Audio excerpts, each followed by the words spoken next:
Vande Mataram friends, આપણે વિકલન chapter કર્યું તો વિકલન ચેપ્ટરમાં એક બેઝિક વાત કરીએ કે suppose d by dx x square છે તો આપણે વિકલન શું કરીએ છીએ તો કે 2x. સપોઝ મારી પાસે આવું છે d by dx of x square plus 2 તો આપણે વિકલન શું કરશું તો કે 2x. કેમ તો કે અચળ પદનું વિકલન તો 0. એ જ રીતે d by dx of x square plus 5 છે તો પણ વિકલન શું થશે તો કે તો પણ વિકલન થશે તમારું 2x. Suppose d by dx of x square plus root 7 છે તો પણ વિકલન થશે 2x. તો મતલબ કે એક્સ સ્ક્વેર હોય, એક્સ સ્ક્વેર પ્લસ 2 હોય, એક્સ સ્ક્વેર પ્લસ 5 હોય, એક્સ સ્ક્વેર પ્લસ રૂટ 7 હોય કે એક્સ સ્ક્વેર પ્લસ કોઈ પણ કોન્સ્ટન્ટ ટર્મ હોય તો દરેકનું વિકલન તમારું 2x આવે છે. જ્યારે ગ્રાફની વાત કરીએ તો સપોઝ એક્સ સ્ક્વેર છે એટલે તમારો ગ્રાફ પરવલય આકાર હશે. તો આ બધા જે ગ્રાફ છે એ આ રીતે ક્યાંક એકબીજાને સમાંતર હશે. આવા ઘણા બધા ગ્રાફ આપણે ડ્રો કરી શકીએ. ઓકે, તો આ બધા ગ્રાફ અલગ અલગ છે પણ દરેકનું વિકલન સમાન છે. બરાબર છે? તો વિકલનનું જ્યારે હું ઇન્વર્સ વિચારું, પ્રતિવિધેય, તો મારી પાસે કન્ડિશન શું થશે તો કે એનું જે હવે શું કરવાનું છે તો કે પહેલા આ આપણો ક્વેશ્ચન હતો, આ આપણો આન્સર હતો. હવે થોડું એવું વિચારો કે સપોઝ મને ડી બાય ડીએક્સ એવું વિચારો કે 2x એ તમારું વિધેય છે અને જવાબ તરીકે તમને જોઈએ છે એક્સ સ્ક્વેર અથવા એક્સ સ્ક્વેર પ્લસ સી. તો આ જે ઉલટું કામ જે કરીએ છીએ, જવાબ પરથી સવાલ પર જઈએ છે, એ પ્રક્રિયા એટલે એને કહેવાય છે પ્રતિવિકલન. વિકલનનું પ્રતિવિધેય. જુઓ, આપણે ઇન્વર્સ કેવી રીતે વ્યાખ્યાયિત કરેલું તો કે fx ઇક્વલ ટુ y હોય અને એક્સને કરતા બનાવો અને જે પણ તમને રકમ જવાબ તરીકે મળ્યું yના સ્વરૂપમાં તો એ થઈ ગયું તમારું f ઇન્વર્સ y. તો અહીંયા પણ મેં એ જ કર્યું કે સવાલ પરથી જવાબ પર નહીં પણ જવાબ પરથી સવાલ પર જઈ શકાય. તો એવી જે પ્રક્રિયા છે એને શું કહેવાશે તો કે ઇન્વર્સ. કોનું તો કે વિકલનનું. તો આ પ્રતિવિકલનને જે કહીએ છે એ જ છે તમારું સંકલન. પ્રતિવિકલન એને કહેવાય છે સંકલન. ઓકે, તો ત્યારે એમસીક્યુમાં જો તમે અટવાઓ છો, સંકલનનો એમસીક્યુ છે તો તમે ચારે ચાર જે ઓપ્શન છે, જો સરળ હોય વિકલન કરવું તો એ ચારે ચાર ઓપ્શનના વિકલન કરી નાખશો તો પણ તમને જે જવાબ મળશે એ તમારું સંકલન હશે. એટલે શું કરું છું તો કે છે દાખલો સંકલનનો જ, પ્રશ્ન સંકલનનો જ છે. મને ચાર ઓપ્શન આપ્યા છે એ બી સી અને ડી. સપોઝ અહીંયા જે રકમ છે એનું સંકલન મને આવડતું નથી તો એ કિસ્સામાં તમારે શું કરવાનું છે તો કે ચારે ચાર જે ઓપ્શન છે એ ઓપ્શનનું કરી નાખો તમે વિકલન અને એમાંથી જે તમારી રકમ હશે એ તમારો સાચો જવાબ. વિકલન કરતાં તમને જે જવાબ મળે છે એ તમારી રકમ હશે. ચારમાંથી એક ડેફિનેટલી હશે જ અને એ તમારો જવાબ હશે જો તમે કરેક્ટ વિકલન કર્યું હશે તો એનો મતલબ એવો થાય કે વિકલન અને સંકલન એ બંને એકબીજાની પ્રતિક્રિયાઓ છે. વિકલન અને સંકલન બંને એકબીજાની પ્રતિક્રિયાઓ છે. તો મિત્રો, આની સાથે આપણે ચાલુ કર્યું આપણું નવું ચેપ્ટર નંબર 7, સંકલન, ઇન્ટિગ્રેશન. ખૂબ જ ઇમ્પોર્ટન્ટ ચેપ્ટર. માત્ર 12માની દ્રષ્ટિએ નહીં પણ તમે આગળ જતાં એન્જિનિયરિંગની કોઈ પણ બ્રાન્ચમાં જશો તો વિકલન અને સંકલન, એમાં પણ સંકલન ખૂબ જ ઉપયોગી. વિકલન પણ ડેફિનેટલી ઉપયોગ કરવાના જ છીએ પણ છતાં સંકલન તો ડગલે ને પગલે આવશે. તો ખૂબ જ ઇમ્પોર્ટન્ટ ચેપ્ટર, ખૂબ જ ઇમ્પોર્ટન્ટ કોન્સેપ્ટ. તો બિલકુલ પણ લાઇટલી નહીં લેતા, જેમ બને એમ પ્રેક્ટિસ કરજો. જેટલી વાર બને એટલી વાર તમે વિડીયોઝ જોજો. તો જેમ જેમ આમાં આગળ વધશો ને એમ વધારે મજા આવશે. જેટલી પ્રેક્ટિસ કરશો, જેટલા નવા નવા સમ્સ વિચારશો એટલી આ ચેપ્ટરમાં મજા આવશે. ખૂબ જ મજાનું ચેપ્ટર છે પણ સાથે આપણો જે ત્રિકોણમિતિના સૂત્રોનો બેઝ છે એ બેઝ લઈને ચાલવાનું છે તો જ તમે આમાં સારામાં સારું કામ કરી શકશો. ત્યારે હું તમને એમ કહેતી હતી ત્રીજા ચેપ્ટરમાં કે રકમ પરથી તમારે ડિસાઈડ કરવાનું છે કે કયું સૂત્ર વાપરવું, કેટલી રીતે વાપરવું. કારણ કે તમને ખ્યાલ જ હશે કે cos 2 થીટાના આપણી પાસે ઘણા બધા સૂત્રો છે. તો એ સૂત્રોમાંથી કયું સૂત્ર એપ્લાય કરવાનું છે એ આઈડિયા તમારે વાપરવાનો છે. અને સંકલન કરવા માટે સૌથી ઇમ્પોર્ટન્ટ છે પહેલું સ્ટેપ. જો તમને ખબર પડી ગઈ કે પહેલું સ્ટેપ હું શું કરી શકું જેથી કરીને હું જવાબ સુધી પહોંચી શકું, તો તમે અડધી બાજી ત્યાં જીતી ગયા. બરાબર છે? તો આગળ વધીએ આ ચેપ્ટર પર. શરૂ કરીએ ચેપ્ટર નંબર 7, સંકલન. મિત્રો, જૂની ટેક્સ્ટબુકમાં 3 ચેપ્ટરમાં વહેંચાયેલું હતું.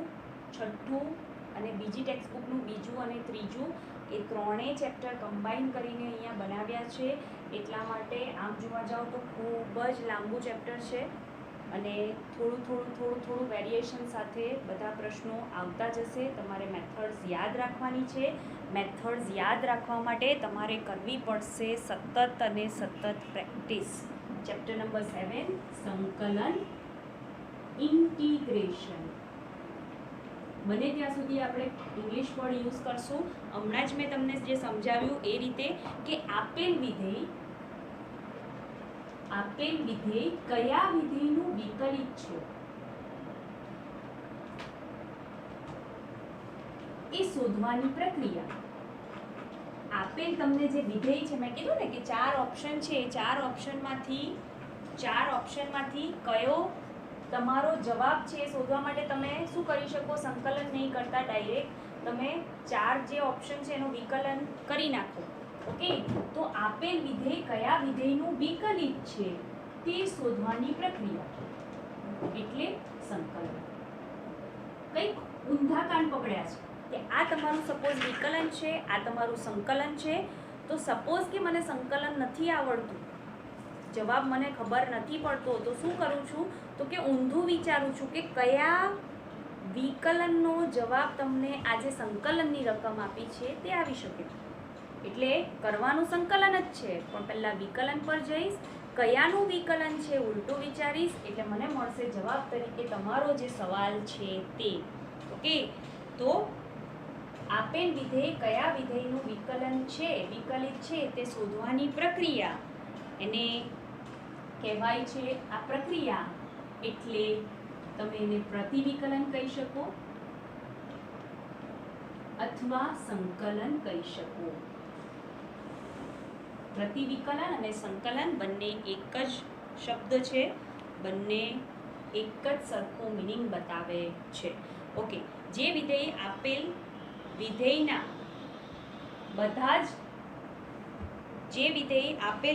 બધા જ પ્રતિવિકલિત દર્શાવતું હોય. ઓકે, એટલે કે પ્રતિવિકલન શોધવાની પ્રક્રિયા એટલે વિકલન.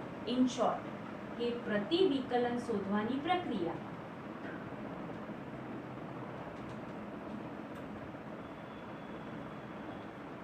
પ્રતિવિકલન શોધવાની પ્રક્રિયા એટલે એને કહેવાશે સંકલન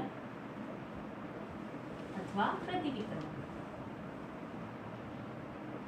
પ્રતિવિકલિત શોધવાની પ્રક્રિયા એટલે કહેવાશે સંકલન અથવા પ્રતિવિકલન.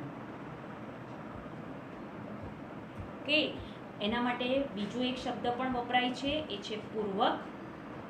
ઓકે, વિકલનની વ્યસ્ત ક્રિયા હોય તેવી ક્રિયાને સંકલન કહેવાય છે. પ્રતિવિકલિત શોધવાની પ્રક્રિયા એટલે એકચ્યુઅલી શું કરીએ છીએ તો કે વિકલનનો વ્યસ્ત શોધીએ છીએ.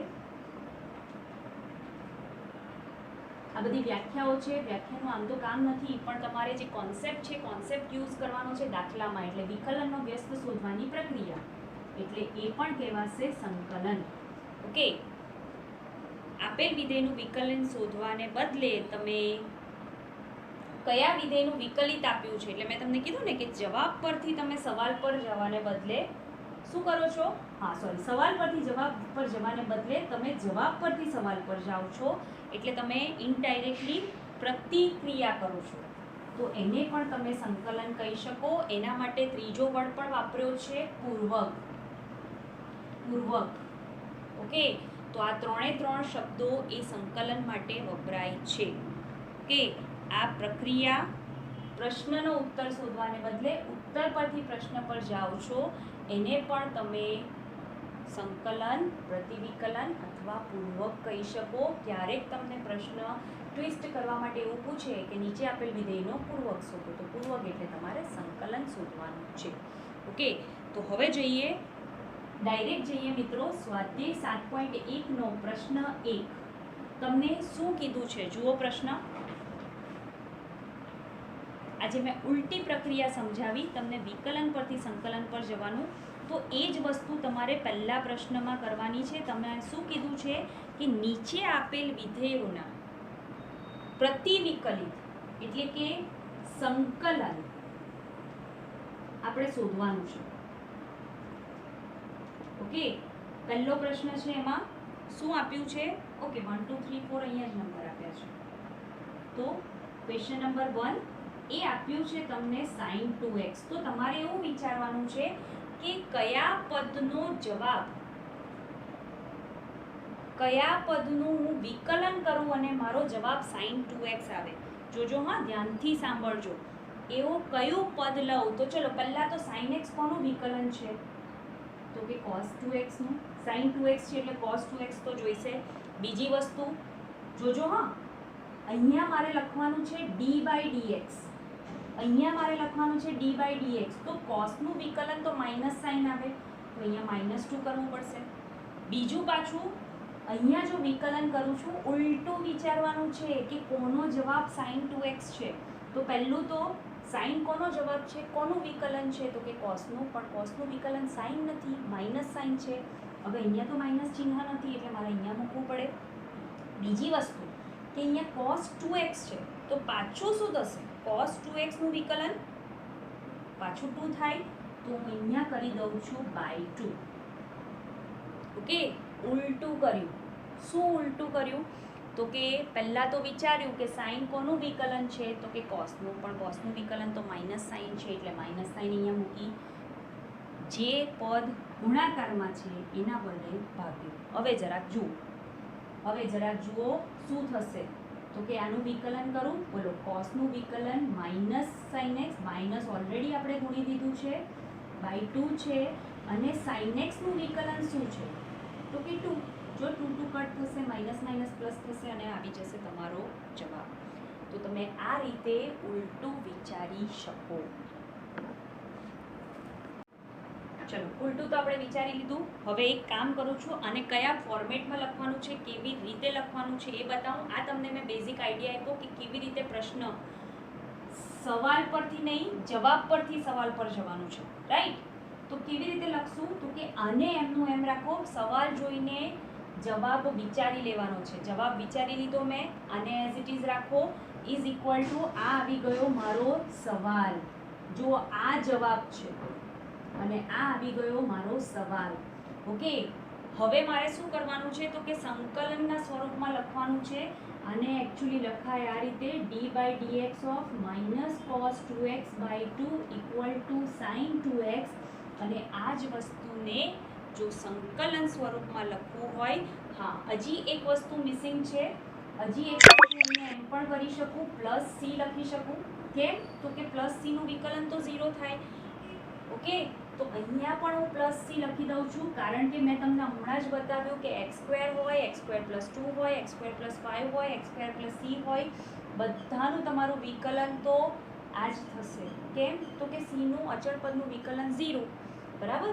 પણ અચળ પદ છે તો ખરું. તો સંકલનમાં આપણે એ અચળ પદને ભૂલી જવાનું નથી, તો એને +c સ્વરૂપે યાદ રાખવાનું છે. કારણ કે ગ્રાફમાં તો તમારે એ બધા સમાંતર હશે, પણ એના મૂલ્યો, x અને y ની વેલ્યુઝ એ બધું અલગ અલગ આવશે.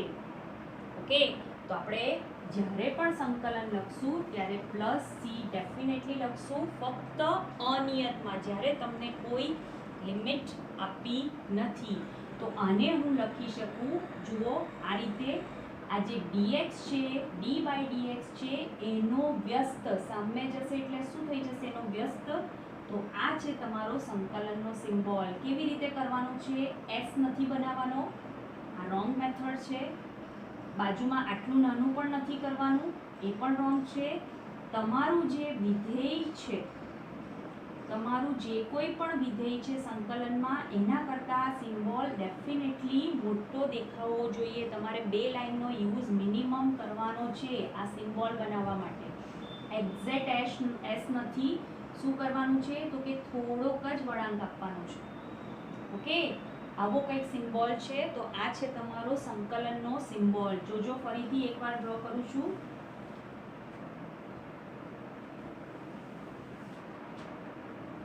આ રીતે ખાલી કર્વ આપો. અહીંયા આ પદ સામે જશે એટલે એ થઈ ગયું સંકલન. જુઓ, આ તમારું વિધેય છે, એના કરતાં મારો સિમ્બોલ થોડોક મોટો છે અને dx પણ લાગુ પડે છે, કારણ કે કયા ચલ સાપેક્ષ સંકલન કરવાનું એ પણ એટલું જ મહત્વનું છે. સો આને બોલાશે ઇન્ટિગ્રેશન. સંકલન of sin 2x dx is equal to શું થશે તો કે -cos 2x/2 + c. આપણે ડેફિનેટલી અહીંયા શીખશું કે આના પરથી આ જવાબ આવે જ છે, પણ અત્યારે આપણે ઉલટું વિચાર્યું કે આ જવાબ પરથી સવાલ કયો આપે. ઓકે, સો આઈ હોપ તમને ક્લિયર થયું હશે. હજી બીજા પ્રશ્નો કરીએ. આ વ્યાખ્યાઓને યાદ રાખવાની જરૂર નથી, ખાલી એટલું જ યાદ રાખવાનું છે કે સંકલન એટલે વિકલનની ઉલટી પ્રક્રિયા. નામ યાદ રાખજો, સંકલન, પ્રતિવિકલન અથવા પૂર્વક. સંકલન તો યાદ રહેશે, પ્રતિવિકલન અને પૂર્વક એ 2 નામ તમારે ડેફિનેટલી યાદ રાખવાના છે. ચલો, હું બોર્ડ રફ કરું છું, ત્યાં સુધી તમે બીજો પ્રશ્ન જુઓ. cos 3x આપ્યો છે, તો એ કોનું પ્રતિવિકલન હશે વિચારો. તો પહેલા તો sin cos એ કોનું પ્રતિવિકલન છે? કોનો જવાબ તમને વિકલનમાં cos મળે? યસ, હા, sin. sin નો જવાબ મને cos મળે. તો ચલો, એક તો નક્કી થઈ ગયું. પાછો x નો ગુણક શું છે તો કે 3 છે. તો ત્યાં આપણે ગુણીએ છીએ, તો અહીંયા તો આપણે વ્યસ્ત કરીએ છીએ. તો પહેલા ચેપ્ટરમાં આપણે શીખ્યા કે જે 3x ના ગુણકમાં હોય એ y ના ભાગાકારમાં જાય. રાઈટ? x ના જે ગુણકમાં હોય 3x + 7 આપ્યું હોય equal to y, 3x + 7 equal to y હોય તો શું થાય તો કે આ સરવાળામાં હતું તો સામે જશે તો બાદબાકીમાં જશે, અને આ ગુણાકારમાં છે તો અહીંયા ભાગાકારમાં જશે. તો એ જ રીતે જ્યાં જ્યાં આપણું વિકલનમાં ગુણાકાર કરતા હતા, હવે ત્યાં ત્યાં સંકલનમાં આવશે આપણો ભાગાકાર. એટલે મેં તમને વારંવાર યાદ પણ રખાવ્યું છે કે વિકલન એટલે ગુણવાનું, સંકલન એટલે ભાગવાનું. વિકલન એટલે ગુણવાનું અને સંકલન એટલે ભાગવાનું. ચલો, આ મારો જવાબ છે. કોનો જવાબ cos 3x આવી શકે તો લઈ લઈએ છીએ d/dx ઓફ, પહેલા તો cos કોનું વિકલન છે તો કે sin નું. બીજી વસ્તુ કે અહીંયા x નો ગુણક 3 છે, તો 3 વડે આપણે વિકલનમાં ગુણીએ છીએ, અહીંયા આપણે ભાગશું તો આપણું કામ ચાલશે. ચાલો કરીએ વિકલન, ચેક કરીએ આપણો જવાબ આવે છે કે નહીં. તો sin 3x નું વિકલન થઈ જશે cos 3x, આ 1/3 એમનું એમ, પાછું d/dx ઓફ 3x, ફરીથી 3x નું વિકલન, તો શું થશે તો કે 1/3 cos 3x into 3, 3 કટ. જો આવી ગયો જવાબ cos 3x. પણ અહીંયા જો હું આના બદલે +c લઈશ તો પણ અહીંયા કોઈ ફરક પડશે નહીં. કેમ તો કે અચળ પદનું વિકલન 0 છે. તો એકચ્યુઅલી મારો જવાબ એવો થશે ઇન્ટિગ્રેશન ઓફ cos 3x, જો લખાય આવી રીતે d/dx sin 3x/3 + c is equal to cos 3x આવ્યું તો આ સામે જશે એટલે integration of cos 3x dx is equal to sin 3x/3 + c. મિત્રો, હું સંકલનને ઇન્ટિગ્રેશન બોલીશ, તમારે હવે સમજવાનું છે જાતે. ચલો, ત્રીજા પ્રશ્નમાં e⁻²x છે, તો પહેલા તો વિચારીએ. e⁻x બોર્ડ આવ્યો. e⁻x નું વિકલન શું થાય તો કે e⁻x, પણ અહીંયા x નો સહગુણક શું છે 2. શું કરવાનું છે? ભાગી દો તો જ કામ ચાલશે ને સંકલનમાં, તો ભાગવું જ પડશે. ચલો હવે વિકલન કરીને ચેક કરીએ. જુઓ શું થશે તો કે e⁻2x નું વિકલન e⁻2x, આ 1/2 જે ભાગ્યો હતો એમનો એમ રાખો, ફરીથી 2x નું વિકલન 2 પ્લસ c નું વિકલન 0. તો મારો જવાબ આવી ગયો e⁻²x. જો રકમ આવી ગઈ તો આને શું લખાશે? તો કે integration of e⁻²x dx is equal to e⁻²x/2 plus c. એટલે શું યાદ રાખવાનું છે? તો કે વિકલનમાં આપણે ગુણતા હતા, જુઓ આ સહગુણક વડે ગુણતા હતા, સંકલનમાં આપણે ભાગવાનું રહેશે. ઓકે, ચલો ચોથો પ્રશ્ન, ax + b². આ તમારો પ્રશ્ન છે. હવે વિચારવાનું છે જવાબ કયો આવશે. યસ, તો જવાબ કયો આવશે? તો કે પહેલું તો સ્ક્વેર છે તો ઘાતનો નિયમ લાગે. હવે ઘાતના નિયમમાં ઓલરેડી એક ઘાત ઓછી થઈને આવે એટલે મારે શું કરવાનું છે? તો કે ઘાત વધારવાની. જોજો હા, રફલી વિચારો. આનું વિકલન કરો તો શું થાય? પછી અનુરૂપ ચેન્જીસ કરવાના. ઘાતનો નિયમ છે તો આપણે એક ઘાત તો ઘટાડીએ વિકલન કરીએ ત્યારે. કેમ? તો કે d/dx ઓફ x⁻n, તો n × x⁻n-1. ઘાત ઘટી, n હતી, n ને બદલે n-1 થઈ, ઘાત ઘટી. તો ઘાત જે ઘટી એ અહીંયા છે તો મેં એક ઘાત વધારીને લખ્યું. મારે આ વિચારવાનું છે, આ આપ્યું છે. ઓકે, તો બીજી વસ્તુ શું થશે? તો કે આ જે n છે એ પણ મારે નીચે લઈ જવું પડે n. તો n કેટલું હતું? 3. અને જો શું થશે? તો કે ax + b² તો એનું વિકલન શું થાય? તો કે 3 આગળ. યસ, ax + b² ફરીથી અંદરના પદનું વિકલન. તો પહેલા તો આ જે 3 આગળ છે એને લઈ જાઓ. પાછું આ જે ફરીથી અંદરના પદનું વિકલન કરશો એટલે a બેઠું, x નું વિકલન 1, b નું વિકલન 0. તો આ 3 અને a બંને આવશે ભાગાકારમાં. 3 અને a બંને આવશે ભાગાકારમાં. હવે જો વિકલન કરો, આ મારે જવાબ જોઈએ છે, બસ આ જ જોઈએ છે, બાકીનું બધું લઈ જાઓ નીચે. તો શું થશે?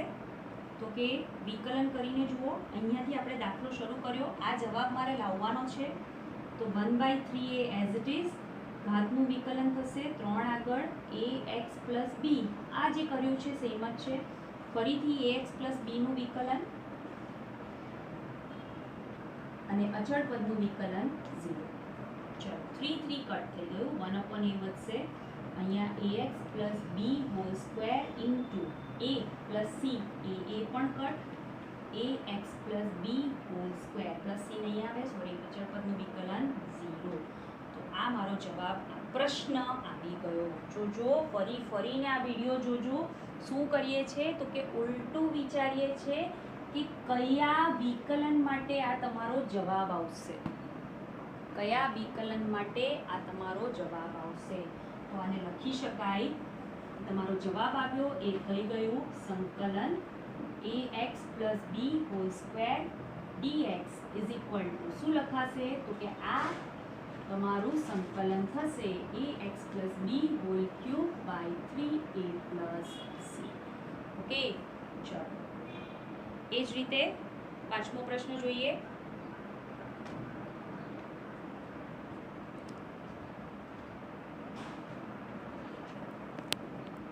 ઓકે, તો પ્રશ્ન નંબર 5 જોઈએ. sin 2x - 4e⁻3x. ટીચર, આમાં બહુ કન્ફ્યુઝન થાય છે, શું કરશું, કેવી રીતે કરશું? શરૂઆત જ આવી છે. સો ડોન્ટ વરી. એક વસ્તુ છે કે આપણે જવાબ પરથી સવાલ વિચારીએ છીએ તો બીજું કંઈ નહીં કરવાનું. આપણને ઇન્ટિગ્રેશન હમણાં જ આપણે સૂત્રો કરશું. તો જેવી રીતે આ તમને શું બતાવે છે કે સૂત્રો આવ્યા કઈ રીતે, વિકલન પરથી સંકલન પર જવાય કઈ રીતે, એ વસ્તુ બતાવે છે. આ ફક્ત કોન્સેપ્ટ છે. જો નહીં આવડે તો શું કરવાનું છે? તો કે તમને જે રકમ આપી છે એનું આપણે સૂત્રો આગળ જેમ જેમ ભણતા જશું એની મદદથી પહેલાં સંકલન શોધી લો. યસ, સંકલન રફલી શોધી લો અને પછી એ સંકલનને d/dx ના ફોર્મેટમાં લખી દો. ઓકે, એ હું તમને પાછું ડેફિનેટલી બતાવીશ. તો ચલો અત્યારે વધીએ પ્રશ્ન નંબર 5 પર. જવાબ લાવવાનો છે મારે sin 2x - 4e⁻3x. તો મને એક વસ્તુ ખબર છે કે sin x નું સંકલન થાય છે cos 2x - cos 2x/2. જોજો હા, મને સંકલન ખબર છે. તમને પણ સંકલન થોડા ટાઈમમાં ખબર પડી જશે. તો ડાયરેક્ટ સંકલન આનું લખી દો, sin 2xનું માઇનસ cos 2x/2 અને 4 ઇન્ટુ e3xનું 4 ઇન્ટુ e3x/3. ઓકે, આ મેં શું કર્યું તો કે આ મેં મગજમાં ડાયરેક્ટ સંકલન વિચારી લીધું. ઓકે, જો સવાલ પરથી જવાબ પરથી સવાલ પર જતાં નહીં આવડતું હોય તો આ રીતે તમે વિચારી શકો કે sin 2xનું ઇન્ટિગ્રેશન શું થશે. ડોન્ટ વરી, હમણાં તમને જેમ જેમ આપણે વિડીયોઝમાં આગળ વધતા જશું તેમ તેમ તમને સંકલન કરતાં આવડશે, એટલે પછી તમે આ સંકલન ડાયરેક્ટ લખી શકશો, કારણ કે આ એક જ સ્ટેપનું છે. ઓકે, ચલો તો હવે વિકલન ચેક કરીએ કે જવાબ આ આવે છે કે નહીં. તો પહેલું તો કોસનું વિકલન માઇનસ sin 2x, ફરીથી 2xનું વિકલન 2 એટલે છેદમાં 2 તો છે જ, -4 1/3 એઝ ઇટ ઇઝ, e3xનું વિકલન e3x, ફરીથી 3xનું વિકલન 3. ચલો શું થયું તો કે આ 2 કટ, આ 3 કટ, જવાબ આવી ગયો તમારો minus minus plus sin 2x -4 e3x. જુઓ તમારી રકમ આવી ગઈ. ઓકે, તો શું લખાશે તો કે integration of sin 2x -4 e3x dx. જવાબ આવશે તમારો માઇનસ cos 2x, યસ અહીંયા હું પ્લસ c લખવાનું ભૂલી જાઉં છું, /2 -4 e3x/3 પ્લસ c.